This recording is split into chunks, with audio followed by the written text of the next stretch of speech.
नमस्कार, एडीआल story channel में आपका स्वागत है। आप लोग ये कहानी कहाँ से देख रहे हैं, कमेंट्स में ज़रूर बताएं। हमारी आज की कहानी है सासू तुम्हारी गुलाम नहीं। मुझे बुढ़ापे में इज्जत और सम्मान से रहने दो। मेरी भी अपनी जिंदगी है, मुझे भी आत्मसम्मान से रहने का हक है। ओहो माँ, आप तो बुरा मान गई। आपको तो पता ही है कि कुछ ही दिनों में हमारा बच्चा इस दुनिया में आने वाला है और इसी समय हमारी नौकरानी भी अपने गांव चली गई है। यह बोलकर गई है कि 2-3 महीने बाद आ जाऊंगी। यहाँ मेरे पास कोई काम करने वाला नहीं है। डॉक्टर ने मुझे आराम करने को कहा है और अब इतनी जल्दी तो कोई नई नौकरानी भी नहीं मिलेगी। और आप तो भैया भाभी के पास अमेरिका जाकर बैठी हो। यहाँ मेरी मदद अब कौन करेगा? गीता ने परेशान होते हुए अपनी माँ से कहा। तो माँ बोली, अरे तो इसमें इतना परेशान होने वाली कौन सी बात है? कोई नई नौकरानी ढूंढने की ज़रूरत भी तुम्हें नहीं है। जब तक तेरी सासू माँ जिंदा है ना, वह किस दिन काम आएंगी। अच्छी खासी भली चंगी तो हैं अभी समधन जी, और फिर तू तो उन्हें दादी बनाने और मुझे नानी बनाने जा रही है। इतना तो कर ही सकती है ना वह तुम्हारे लिए। जब तक ज़रूरत हो तब तक काम करवाना, फिर धक्के मारकर उन्हें चलता कर देना। अपनी माँ की इन बातों को सुनकर गीता की आंखों में चमक आ गई। वह बहुत खुश हो गई यह सोचकर कि अब उसे कोई नई नौकरानी नहीं खोजनी पड़ेगी। माँ, बहुत अच्छा किया जो आपने मुझे इतना अच्छा आइडिया दे दिया। शाम को जब उसका पति घर आया तो गीता ने उससे बात नहीं की और गुस्से में रसोई घर में जाकर उसके लिए चाय बनाने लगी। चाय बनाते समय एक एक बर्तन को जोर जोर से पटक रही थी और बड़बड़ाती जा रही थी। तभी उसका पति अजीत वहां आया और बोला, अरे गीता, क्या हुआ? इतनी गुस्से में क्यों हो? कुछ नहीं, आपको तो पता है कि मेरी तबीयत खराब रहती है, मैं किस हाल में हूँ, फिर भी आपको मेरी ज़रा सी भी चिंता नहीं है। मैं सोच रही थी कि आपकी माँ को कुछ समय के लिए यहाँ बुला लेते हैं। लेकिन क्या? अजीत ने पूछा। लेकिन पिछली बार जो उनके साथ हुआ था उसकी वजह से कहीं सासू माँ नाराज तो नहीं? अरे नहीं, मैं अपने माँ बाबूजी को अच्छे से जानता हूँ। हमारे बुलाने पर वह दौड़े चले आएंगे। लेकिन गीता, माँ के साथ साथ बाबूजी को भी यहाँ लाना पड़ेगा, क्योंकि माँ पिताजी को अकेले गांव में छोड़कर यहाँ नहीं आएंगी। अजी सुनते हो, आज अजीत का फोन आया था। सुमित्रा जी ने खुशी के मारे चहकते हुए कहा। तो उनके पति नरेश जी की तो जैसे खुशी का ठिकाना ही नहीं रहा। अच्छा, इतने दिनों बाद? चलो कोई बात नहीं, कम से कम याद तो किया उसने। क्या कह रहा था? बहू ठीक तो है ना?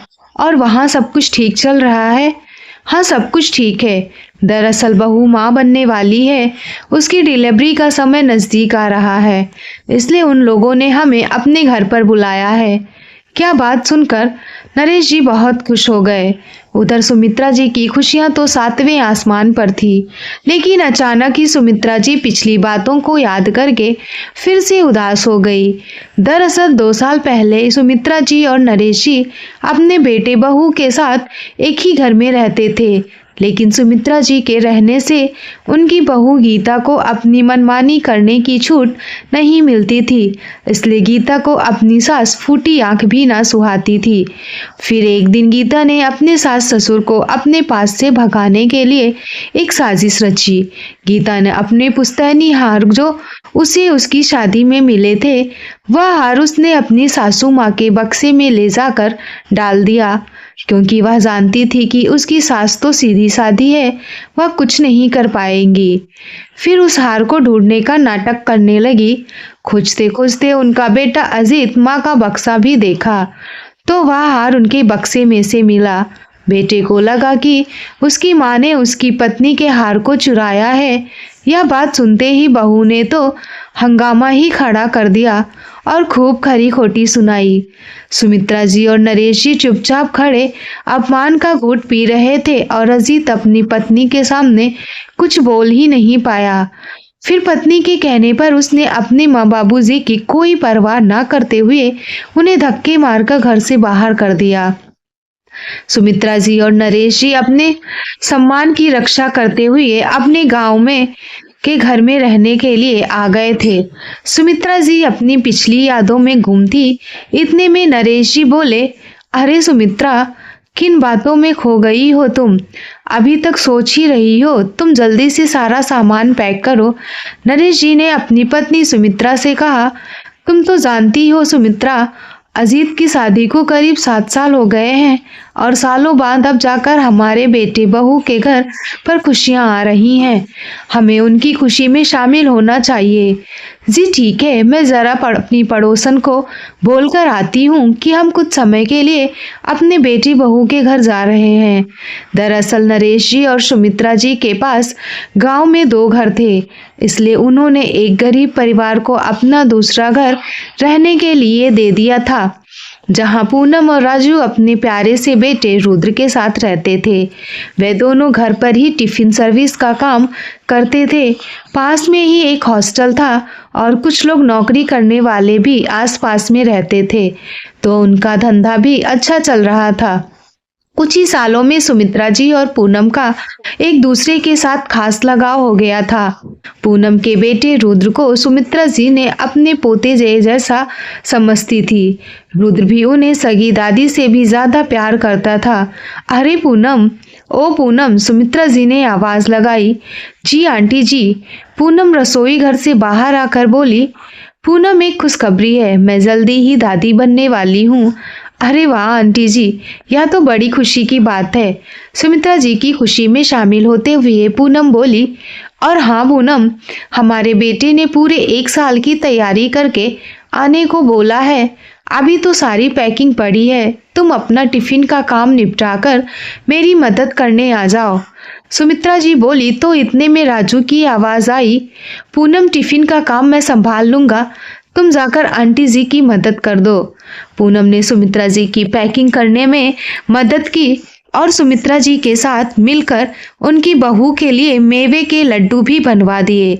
सुमित्रा जी को रास्ते में खाने के लिए एक टिफिन भी पैक करके दे दिया।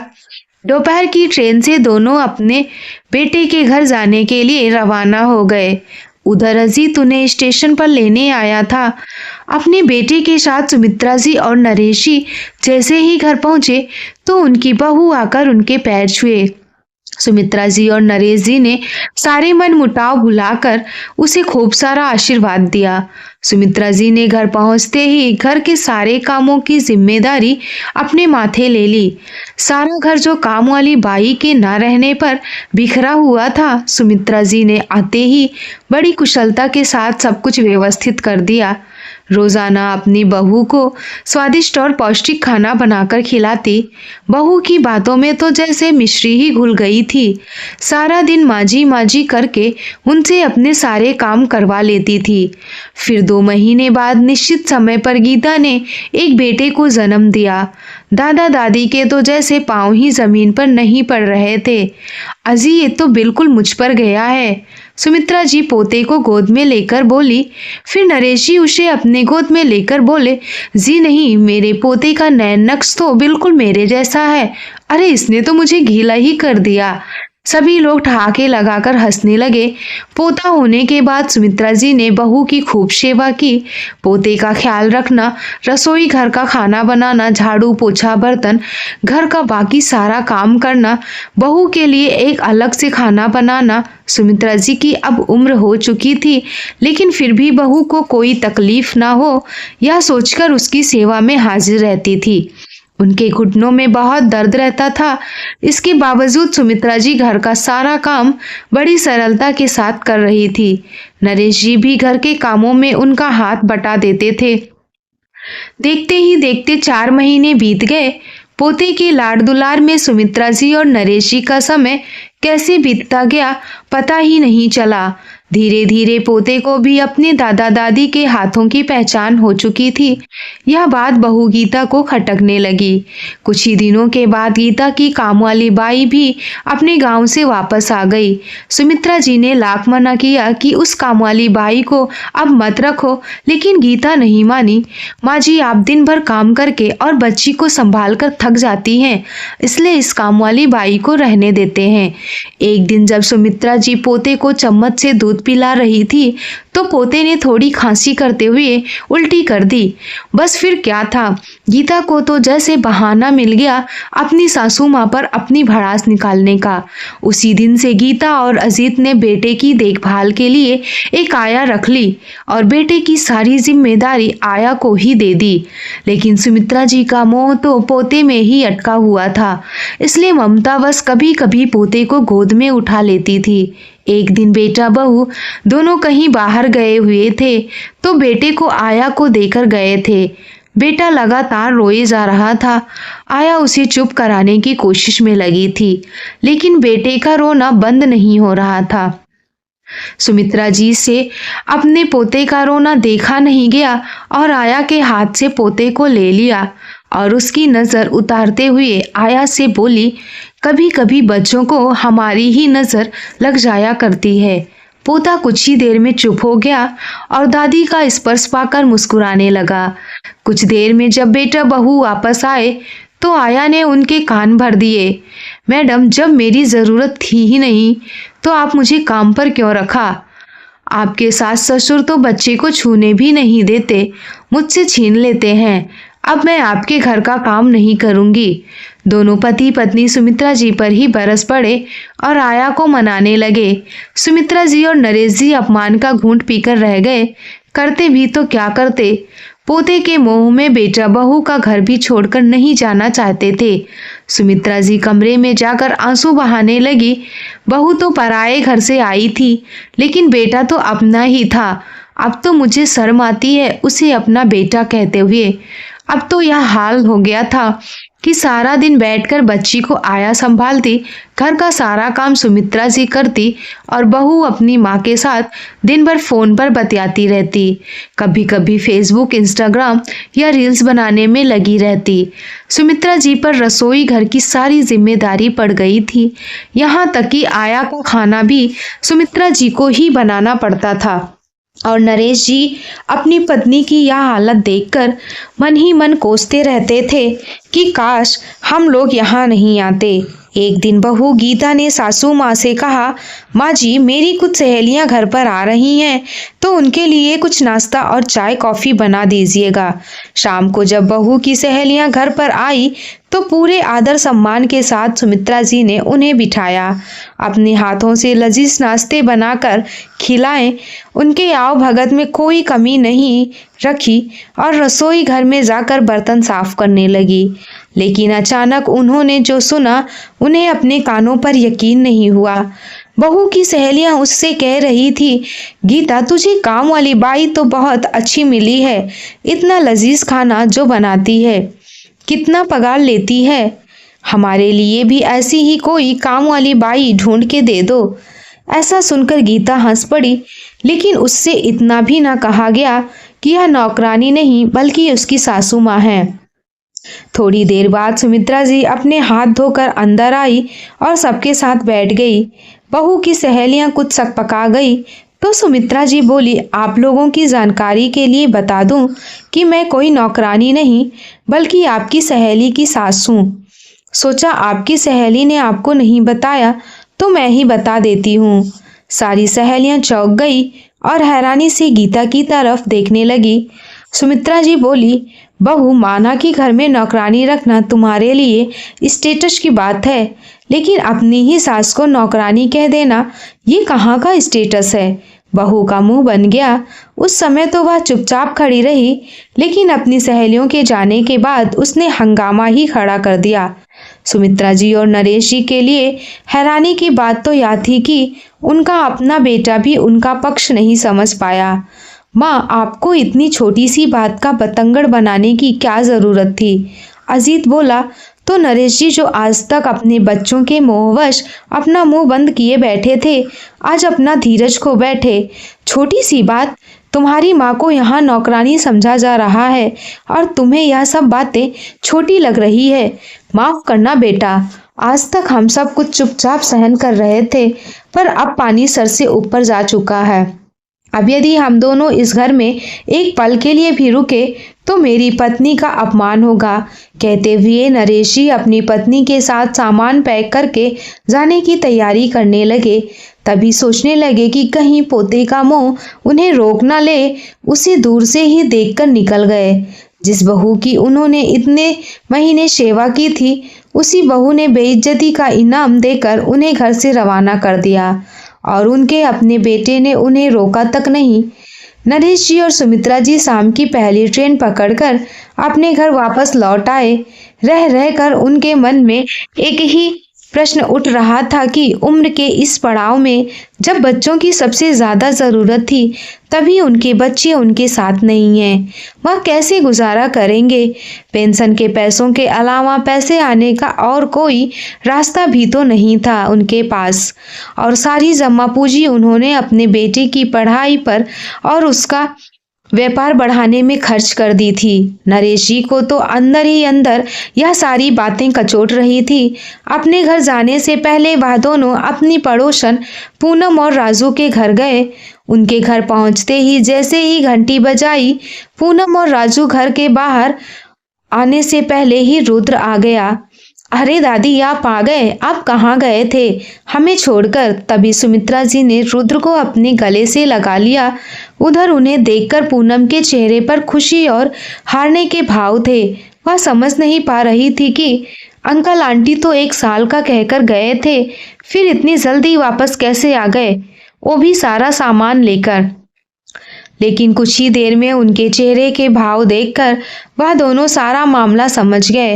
अंकल आंटी, हाथ मुंह धोकर फ्रेश हो जाइए, मैं आपके लिए चाय नाश्ता बनाकर ले आती हूँ, पूनम ने कहा। तो सुमित्रा जी की आंखें नम हो गई। चाय नाश्ता करने के बाद सुमित्रा जी और नरेश जी अपने अपने घर वापस आ गए। जैसे ही अपने कमरे का दरवाजा खोला तो सुमित्रा जी को अपना आशियाना पाकर बहुत संतोष हुआ। लेकिन नरेश जी के दिमाग में रह रहकर वही बातें गूंज रही थी। जैसे ही अपने कमरे में कदम रखने लगे तो उन्हें अचानक दिल में दर्द शुरू हुआ। इससे पहले सुमित्रा जी उन्हें संभाल पाती, वह निढाल हो गए। सुमित्रा जी की आवाज सुनकर पूनम और राजू आ गए, लेकिन तब तक नरेश जी के हाथ पैर काम करना बिल्कुल बंद कर दिए थे। सुमित्रा जी पर तो जैसे दुखों का पहाड़ टूट पड़ा। पूनम और राजू ने उन्हें जैसे तैसे संभाला। तभी बेटे को खबर दी गई तो बेटा बहू दोनों अंतिम संस्कार की फॉर्मेलिटी पूरा करके चले गए। अजीत ने अपनी माँ का हाल चाल तक जानने की भी कोशिश नहीं किया, लेकिन उनकी पड़ोसन पूनम ने उन्हें हर कदम पर सहारा दिया। धीरे धीरे समय बीतने लगा और सुमित्रा जी की भी हालत खराब होने लगी थी। एक दिन ऐसा हुआ, पूनम और राजू का बेटा रुद्र बीमार पड़ गया तो उसे दिन भर हॉस्पिटल में एडमिट रखना पड़ा। सुमित्रा जी को तो वैसे भी खाना बनाने का शौक था, तो पूनम की अनुपस्थिति में सुमित्रा जी ने टिफिन का सारा काम संभाला।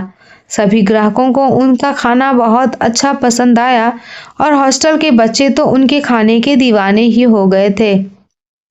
उस समय सुमित्रा जी को अचानक पता चला कि उनकी पड़ोसन राजू और पूनम अब अपना खुद का घर ले लिए हैं और वहीं पर यह दोनों अपना रेस्टोरेंट खोलने वाले हैं। दरअसल उन्होंने यह मकान महीने पहले ही खरीदा था, लेकिन अंकल और आंटी के जाने के बाद आंटी को अकेला नहीं छोड़ना चाहते थे, इसलिए आंटी को संभालने के लिए उन्होंने अपना गृह प्रवेश कुछ समय के लिए टाल दिया था।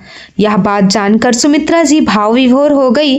फिर अपने आप को संभालते हुए पूनम के पास गई और उसे बधाई देते हुए गले से लगा लिया।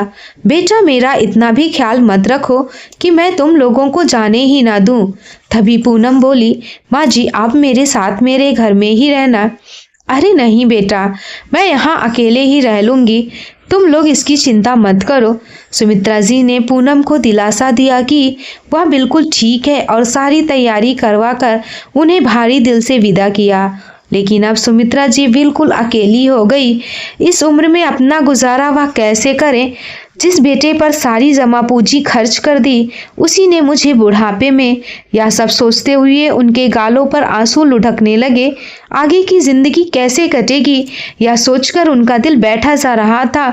इतने में दरवाजे की घंटी बजी। दरवाजा खोला तो देखा हॉस्टल के कुछ बच्चे बाहर खड़े थे। सुमित्रा जी के पास आकर टिफिन सर्विस के लिए आग्रह करने लगे।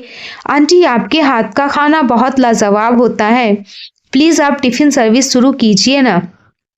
यह सुनकर सुमित्रा जी कुछ सोच में पड़ गई।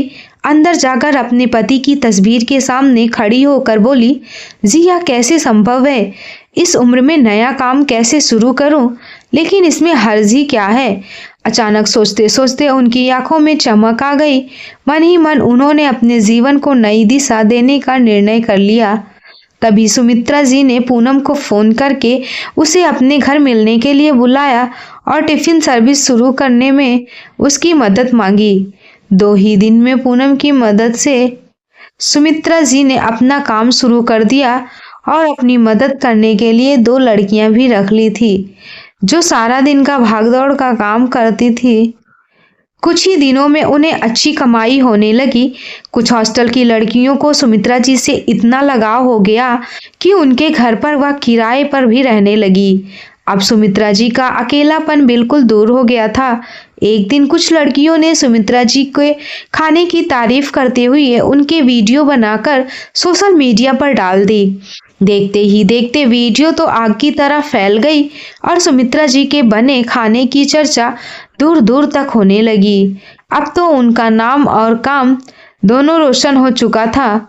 उधर उनकी बहू ने जब वीडियो देखी तो उसकी हालत ऐसी हो गई थी जैसे काटो तो खून नहीं।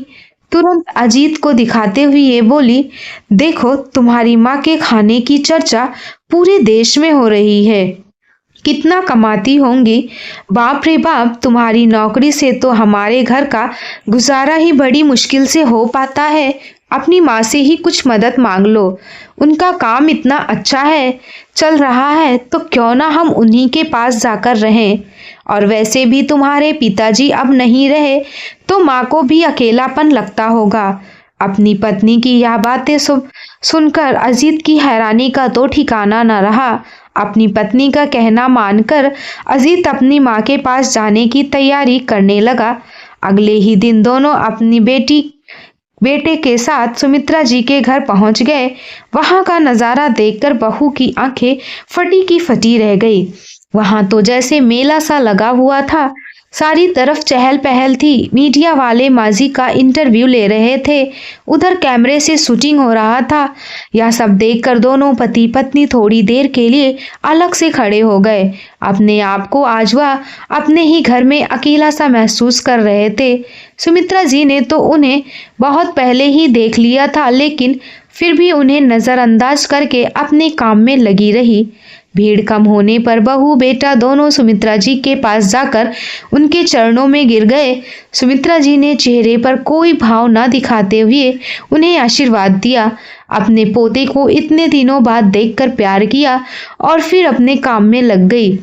इतने में अजीत ने पीछे से आवाज लगाई, माँ हमें माफ कर दो, हमसे बहुत बड़ी गलती हो गई है, आज से हम आपके पास ही रहना चाहते हैं। सुमित्रा जी ने उन्हें तिरछी निगाह से देखकर मुस्कुराते हुए कहा, अच्छा, लेकिन मैं तुम्हारे साथ नहीं रहना चाहती। इस बुढ़ापे में मैं इज्जत के साथ रहना चाहती हूँ, किसी के घर की नौकरानी बनकर नहीं। अब यह सब लोग ही मेरा परिवार है, लेकिन माँ इस घर पर हमारा भी तो कुछ हक है। सुमित्रा जी ने कहा, हक तो तुम लोगों ने उसी दिन खत्म कर दिया था जिस दिन मैं और तुम्हारे बाबूजी तुम्हारे घर से बेइज्जत होकर निकल गए थे। दूर से आए हो, भूख लगी होगी, कुछ खाना खाकर जाना, रास्ते में खाने के लिए टिफिन भी तुम्हारे लिए पैक करवा देती हूँ। कहते हुए सुमित्रा जी अपने काम में व्यस्त हो गई। आज उनके चेहरे पर संतुष्टि के भाव और गर्व भरी मुस्कान थी। आज वह सुकून की सांस ले रही थी। किसी ने सच ही कहा है कि बुढ़ापे में माँ बाप को कभी ठुकराना नहीं चाहिए। माँ बाप हमारे लिए भगवान जैसे होते हैं। उनके खुश रहने पर हम खुश रहेंगे, उन्हें दुखी करने से भी हम दुखी रहेंगे। तुम